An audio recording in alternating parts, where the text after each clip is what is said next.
মাছে ভাতে বাঙালি। মাছ তো ঝোল তরকারি অনেক খেয়েছি, কিন্তু মাছের এরকম তেলপেটি কি কখনো খেয়েছো? তো চলো আজকে রান্না করব মাছের তেলপেটি। তার জন্য এখানে কাতলা বা রুই মাছের পেটি লাগবে, যে কোনো মাছের পেটিই লাগবে। তো আমার পেটি বেশি ছিল না, 2 পিস পেটির মাছ নিয়েছি, 2 পিস গাদার মাছ নিয়েছি। তারপরে দেখো মাছগুলোকে এরকম ছুরি দিয়ে একদম ছোট ছোট করে টুকরো করে নিচ্ছি। দেখো আমি কতটা ছোট ছোট করে টুকরো করছি। একটা মাছ দিয়ে প্রায় 6 পিস মাছ বানিয়ে নেবো, মানে একটা বড় মাছের পিস দিয়ে 6 পিস মাছ হয়ে যাবে। সবকটা মাছগুলো আমি ছোট ছোট করে পিস করে নিই, তারপর তোমাদের দেখাচ্ছি ঠিক কতগুলো পিস হয়েছে আমার এই 4 পিস মাছ দিয়ে। তো দেখো 4 পিস মাছ দিয়ে কিন্তু আমার এতগুলো মাছের টুকরো হয়েছে। মাছগুলোকে একদমই ছোট ছোট করে কেটে নিয়েছি, যেমন করে তোমরা পনির কাটো বা আলু কাটো ছোট ছোট টুকরো করে, ঠিক সেরকম ভাবেই মাছের পিসগুলো হয়েছে। এখন এর মধ্যে আমি সব মশলাগুলো অ্যাড করব। প্রথমে এখানে দেখো বেশ অনেকটা পরিমাণের পেঁয়াজ কুচি দিয়ে দিলাম, আর এখানে দিয়ে দিচ্ছি আদা আর রসুন একসাথে আমি পেস্ট করে রেখেছি 1 চামচ মতন, সেটা দিয়ে দিয়েছি। স্বাদ মতন নুন দিয়ে দিলাম, পরিমাণ মতন হলুদ দিলাম, একদমই সামান্য দেব। আর তারপরে এর মধ্যে দিয়ে দিচ্ছি জিরের গুঁড়ো, ধনের গুঁড়ো আর কাশ্মীরি রেড চিলি পাউডার। তো সব কিছু দেওয়ার পরে এখন আমি এর মধ্যে তেল অ্যাড করছি। সরষের তেল দিতে হবে, বেশ অনেকটাই তেল দিতে হবে, কারণ রেসিপিটার নামই মাছের তেল পেটি। তো দেখো বেশ অনেকটা তেল দিয়ে আর 2টো কাঁচা লঙ্কা চিড়ে দিয়েছি, আর এখানটায় 2টো শুকনো লঙ্কা একদম ছোট ছোট করে টুকরো করে নিয়েছি, যাতে করে লঙ্কার দানাগুলো সব বাইরে বেরিয়ে আসে।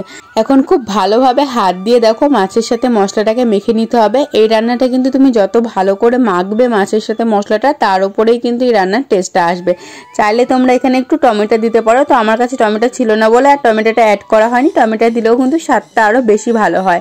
তো দেখো খুব ভালোভাবে আমি হাত দিয়ে একদম মশলার সাথে তেলের সাথে মাছটাকে মেখে নিচ্ছি। খুব ভালোভাবেই কিন্তু মাখতে হবে। বললামই এই নুন হলুদ মশলাটা তোমার মাখার ওপরেই মাছের ওপরে ঢুকবে। আর মাছটা কিন্তু পুরো কাঁচা মাছে আমি মাখলাম, দেখতেই পাচ্ছ কোনো রকম কিন্তু ভাজিনি মাছটা, আর কাঁচা মাছই কিন্তু রান্না করব। এখন এটা মাখা হয়ে গেছে, এখন একটা ঢাকনা চাপা দিয়ে আমি এটাকে আধ ঘন্টা থেকে 1 ঘন্টা রেখে দেবো, যাতে করে মাছের মধ্যে মশলাগুলো খুব ভালোভাবে ঢুকে যায়।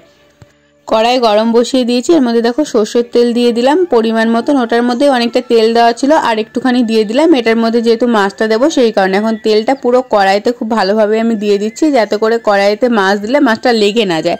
এখন এর মধ্যে কালো জিরে, সাদা জিরে আর তেজপাতা ফোড়ন দিয়ে দিলাম। ফোড়নটা দেখো হয়ে যাওয়ার পর যে মাছটা আমি আধ ঘন্টা আগে ম্যারিনেট করে রেখেছিলাম, সেই মাছটা এখন এই তেলের মধ্যে আস্তে আস্তে করে দিয়ে দেবো। বুঝতেই পারছো কাঁচা মাছ ভেঙে যাওয়ার ভয় থাকবে, তার জন্য আমি খুন্তি দিয়ে আলতো হাতে মাছটাকে তেলের মধ্যে দিয়ে দিলাম। মাছটা দেওয়ার পর দেখো বাটিতে যতটা মশলা পেঁয়াজের টুকরো লেগেছিল সেটাকেও খুব ভালোভাবে এর মধ্যে আমি দিয়ে দিলাম। হালকা একটুখানি নাড়া দিয়ে এটাকে কিন্তু আমি ঢাকা চাপা দিয়ে দেবো 1 পিঠ হওয়ার জন্য, কারণ কাঁচা মাছ বেশি নাড়ানাড়ি করলে ভেঙে যেতে পারে। তার জন্য ঢাকা চাপা দিয়ে এই রান্নাটা বেশ অনেকক্ষণ টাইম নিয়ে করতে হবে। 5 মিনিট একদম লো ফ্লেমে মাছটাকে রেখেছি। তারপর দেখো এরকম পজিশন হয়েছে। এখন মাছটাকে আমি খুন্তি দিয়ে একদম আলতো করে সাইড দিয়ে, যাতে মাছটা ভেঙে না যায়, একদম আলতো করে, দেখতেই পাচ্ছ আমি এরকমভাবে নেড়ে দিচ্ছি, যাতে আর একটা পিঠও খুব ভালোভাবে মাছটা সেদ্ধ বা ভাজা হয়ে যায়, আর মাছের মধ্যে পুরো মশলাটা কিন্তু ঢুকে যায়। আর রান্নাটা কিন্তু একদম লো টু মিডিয়াম ফ্লেমেই করতে হবে। আমি গ্যাসের ফ্লেম একদম লো আর মিডিয়ামে রেখেছি, হাই ফ্লেমে কিন্তু একদমই দিইনি। আর এই মাছটা এত টেস্টি হয় না, তোমরা একবার হলেও বাড়িতে এই রান্নাটা করে দেখো। মাছের ঝোল তরকারি তো অনেকবারই খেয়েছো, কিন্তু এরকম তো কখনো রান্না করে খাওনি, একবার হলেও রান্না করে খেও। লো ফ্লেমে দেখো মাছটা কষাতে কষাতে মাছ থেকে বেশ অনেকটা জল আর তেল ছেড়ে এসেছে। তো এই জলটা পুরোপুরি টেনে যাবে আর তেলটা উপর থেকে ভেসে উঠবে, তখনই কিন্তু রান্নাটা কমপ্লিট হয়ে যাবে। আমি তো এই রান্নাটা একবার করেছিলাম ফেসবুকের একটা ভিডিও দেখে, তারপরে তো এই রান্নাটা আমি যতবারই আমাদের বাড়িতে কাতলা বা রুই মাছ আসে আমি ভাজা মাছ খাই, আর না হলে এইভাবে মাছটা রান্না করি।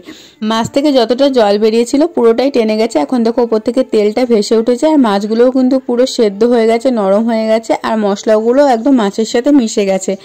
এখন কিন্তু আমার রান্নাটা কমপ্লিট। চাইলে এই পজিশনে তোমরা একটুখানি ধনেপাতা অ্যাড করতে পারো, আমার কাছে ধনেপাতা ছিল না তাই অ্যাড করিনি। ধনেপাতা অ্যাড করলে ফ্লেভারটা আরও বেশি ভালো আসে। তো মাছটা দেখো নামিয়ে নিয়েছি, দেখতে কি দারুণ হয়েছে না, খেতেও কিন্তু খুব টেস্টি হয়েছিল। এইভাবে যদি তোমরা মাছ রান্না করো না, অন্যভাবে মাছ খেতে ইচ্ছাই করবে না। ইভেন মাংসর থেকেও আমি এইভাবে মাছ রান্না করলে বেশি ভালো খাই। তো চলো আজকে এটা গরম গরম ভাতের সাথে মাছের তেল পেটি তোমাদের সার্ভ করে দেখাবো। এটা তোমরা রুই মাছ, কাতলা মাছ বা যে কোনো বড় মাছের পেটি পেটি দিয়েই করতে পারো বা গাদার মাছ দিয়েও হবে। যেহেতু তেল পেটি তাই আমরা পেটির মাছের কথাই বললাম। গাদার মাছ দিয়েও যদি তোমরা ছোট ছোট করে কেটে নিতে পারো তাহলে এটা গাদার মাছ দিয়েও হবে। তো দেখো কি দারুণ লাগছে সাদা সাদা ভাতের ওপর লাল লাল মাছের তেল আর ঝোলটা পড়ার পর, একদম অসাধারণ। খেতে যা টেস্ট হয়েছিল না, দেখে যেমন লোভনীয় লাগছিল, খেতেও কিন্তু দারুণ টেস্টি হয়েছিল। আই হোপ আজকের ভিডিওটা তোমাদের খুব ভালো লেগেছে। ভালো লাগলে অবশ্যই চ্যানেলটিকে সাবস্ক্রাইব করে দিও। দেখা হচ্ছে নতুন ভিডিওর সাথে। আজকের মতন বাই বাই।